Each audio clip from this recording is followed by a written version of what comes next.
종합제 TV 시청자 여러분 안녕하십니까? 2024년 4월 4일 오전 7시입니다. 이제 총선 투표일까지 하루 남았습니다. 내일, 모레 이틀 동안 사전투표가 이루어집니다. 아마 사전투표율이 역대 최고가 될 것입니다. 40%에 육박하지 않을까 하는 생각이 듭니다. 이제 총선도 막바지입니다. 어떻게 보면은 이미 결론이 나 있습니다. 저는 한 달여 전부터 의료 대란으로 해서 국민의 힘이 아주 참패할 것이다 하는 예측을 가지고 이 방송을 진행해 왔습니다. 그때만 해도 국민의힘이 과반수 제1당이 될 것이라는 쪽으로 언론이 보도를 하고 있을 때였습니다. 그러나 저는 이 의료 대란을 윤석열 정부가 수습하기 어려울 것이다. 가장 큰 이유는 박수부대가 되어버린 한국의 언론 때문이다. 언론이 견제를 해야 되는데 박수부대가 되고 특히 보수 언론, 윤석열 대통령이 자주 접하는 보수 언론이 윤석열 대통령에게 잘한다, 더 밀어붙여라 이렇게 응원하고 있으니까 이것은 궤도 수정이 안 될 것이다 라고 판단을 했는데 결국 그 예측이 적중하고 말았습니다. 이 사태의 가장 큰 문제점이라고 그럴까요? 코미디적인 것은 세계에서 초인류라고 해도 될 한국의 의료 시스템을 개혁 대상으로 삼은 겁니다. 감기 걸렸는데 수술하면 됩니까? 그것도 수술하려면 수술하는 사람이 인류여야 될 것 아닙니까? 인류를 3류가 수술하면 됩니까? 인류를 3류가 개혁하겠다고 하면 그게 됩니까? 윤석열 대통령이 지금 인류입니까? 의사 집단이 인류입니까? 그래서 처음부터 이 결론은 정해져 있었는데 잘못된 언론과 여론이 결국 윤석열 대통령을 이 지경으로 만들었습니다. 그런데 요 며칠 사이에 조중동까지도 태도가 확 바뀌고 말았습니다. 이 언론의 간사스러운 표변을 보면은 1815년 프랑스 언론이 생각됩니다. 그때 엘바스에 귀향가 있던 나폴레옹이 탈출을 해가지고 프랑스 남쪽 앙티브라는 데서 상륙을 해가지고 파리를 향해서 올라오고 있을 때 프랑스 언론은 처음에는 괴물 탈출이라고 불렀습니다. 점점점 새를 불리면서 파리에 입성할 때는 황제 폐하 만세라고 제목을 달았습니다. 지금 한국 언론이 의료 대란을 보도하는 태도가 바로 그런 겁니다.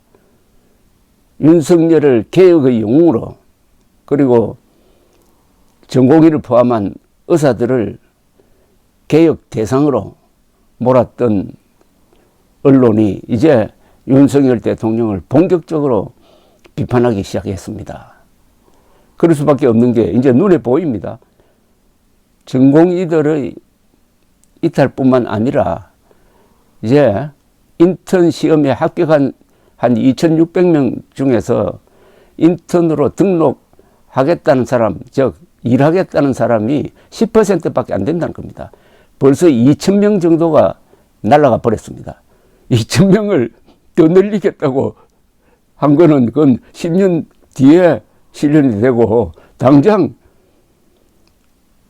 의사가 될 인원 2,000명이 빠져버렸습니다. 이런 바보짓이 어디 있습니까? 참 웃어야 될지 울어야 될지 기가 막힙니다. 이런 윤석열 대통령을 응원했던 한국의 언론은 자기 눈을 찌른 거죠. 반드시 언론에 대해서도 심판을 해야 됩니다. 윤석열 대통령은 이번 총선을 통해서 뭐 심판받는 거고 이게 총선으로 끝날 일이 아닙니다. 벌써 5대 병원, 세계적 5대 병원 아닙니까? 세계 병원 랭킹을 내면은 50등 안으로 들어가는 이 5대 병원이 이제 멍들고 있습니다. 서울대학병원은 비상경영체제로 들어갔고 차례로 아마 흔들리게 될 것입니다. 세계의 금자탑을 무너뜨리는 데는 며칠이었습니다. 쌓아 올리는 데는 수십 년 걸렸는데, 이런 윤석열의 바보짓에 견제를 하지 않았던 사람들, 특히 보수라고 자청하는 사람들의, 특히 그들의 지적 능력이 완전히 파탄이 났습니다. 오늘 조선일보 사설 제목이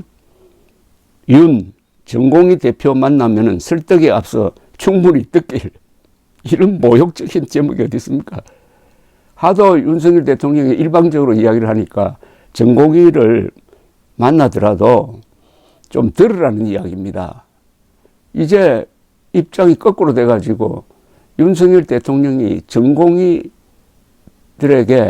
만나달라고 하는 편이 됐습니다. 만나달라고.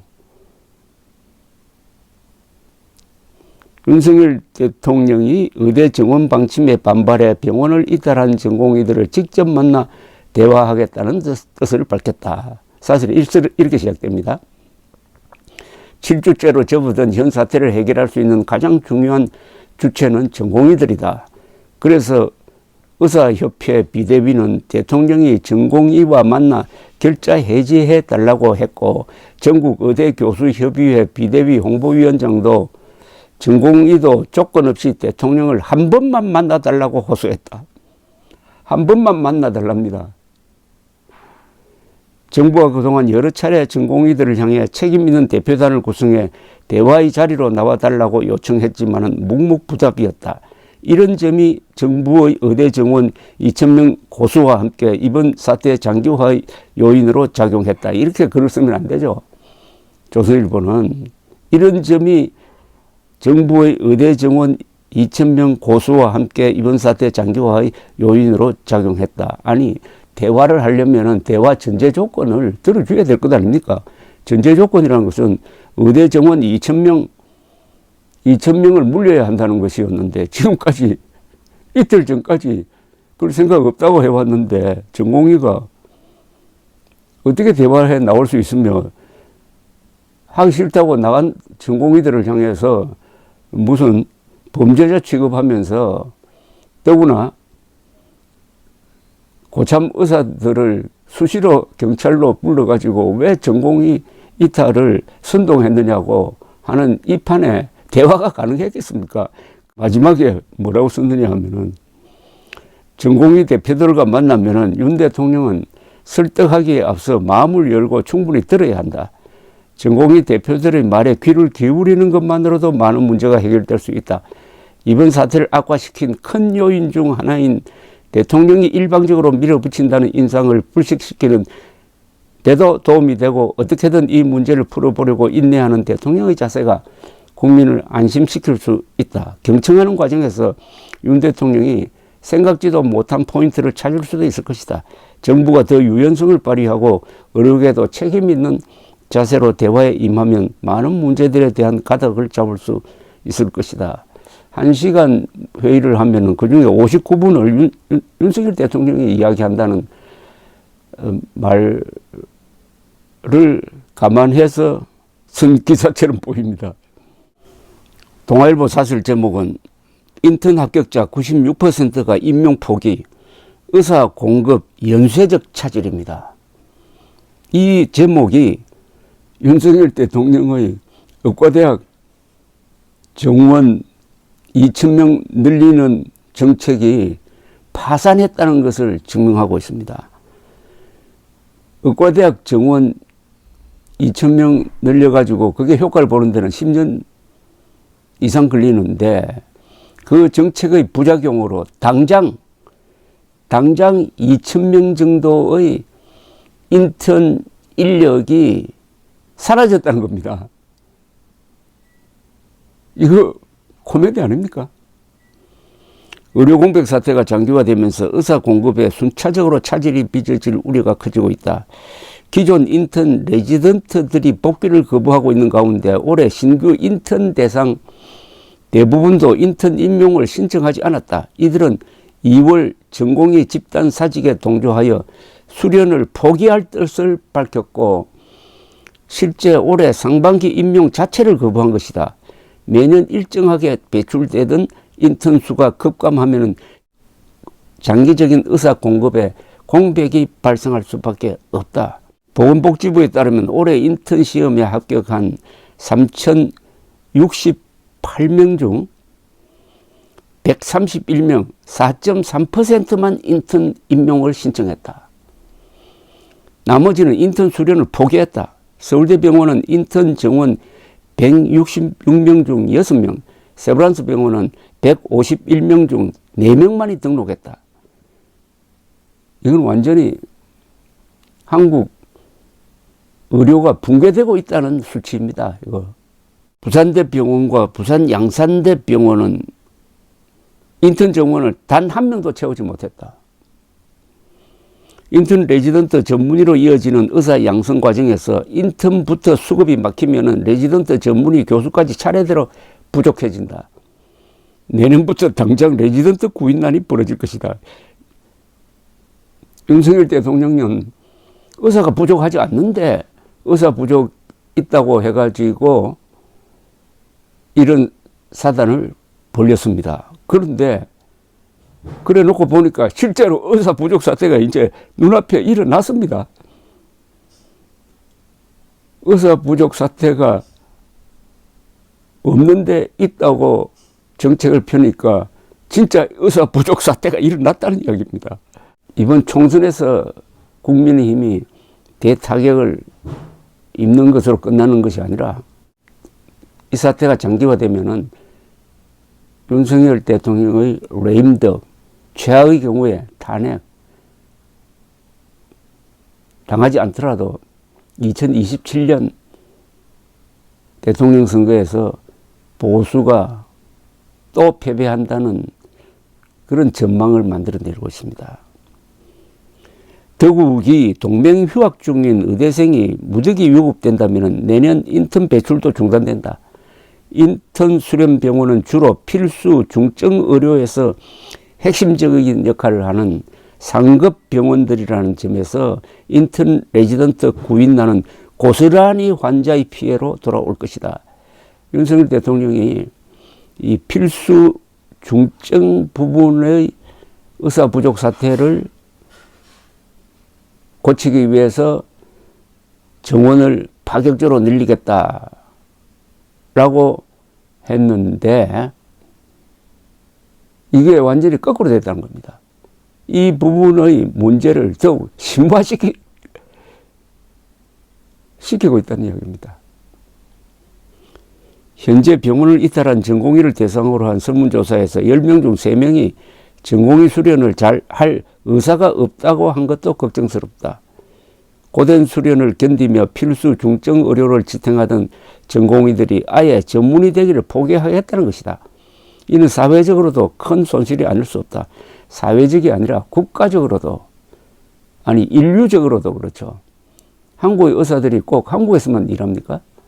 외국에서도 일하지 않습니까? 대책이 있죠. 윤석열 대통령이 오늘이라도 그동안에 추진했던 이 정책 폐기를 선언하는 수밖에 없습니다. 백지화입니다. 백지화. 전공의 만나서 지리한 협상해봤자 풀릴 리도 없고 이미 마음이 돌아섰다는 게 제일 중요하죠. 의사들이 자존심이 상해서 그동안 자부심으로 버텨왔는데 국민들도 알아주지 않고 언론은 매질만 하고 할 맛 안 난다, 일할 맛 안 난다 이거 아닙니까? 이게 가장 무서운 거죠. 또 정부가 나서가지고 의사 국민을 이간질시키고 특히 국민들에 대한 의사들의 반감이라기보다는 배신감이 더 오래 계속될 것입니다. 의료계에서는 앞으로 의사 공백이 최소 4, 5년 이어질 것이란 비관적 전망이 나온다. 내년에 의대 정원을 2,000명 늘린다고 해도 의대 졸업생이 배출되는 건 그로부터 6년 뒤다. 서둘러 이번 사태를 수습하지 않으면 장기적으로 의사 공급에 심각한 문제가 발생한다. 그러지 않아도 의사가 부족한 필수 지역 의료는 재난과도 다름없는 상황을 맞이할 것이다. 2,000명을 고수하다 대화를 실기한 정부나 대안도 제시하지 않고 병원을 떠난 의사들은 이를 어떻게 책임지려는 것인가? 여기에 하나를 더 붙여야죠. 이런 사태를 제대로 보도하지 않고 일방적으로 윤석열 대통령을 지원했던 동아일보를 비롯한 조선, 중앙, 문화 등등 한국의 언론은 어떻게 책임지려는 것인가 이렇게 끝내야죠. 감사합니다.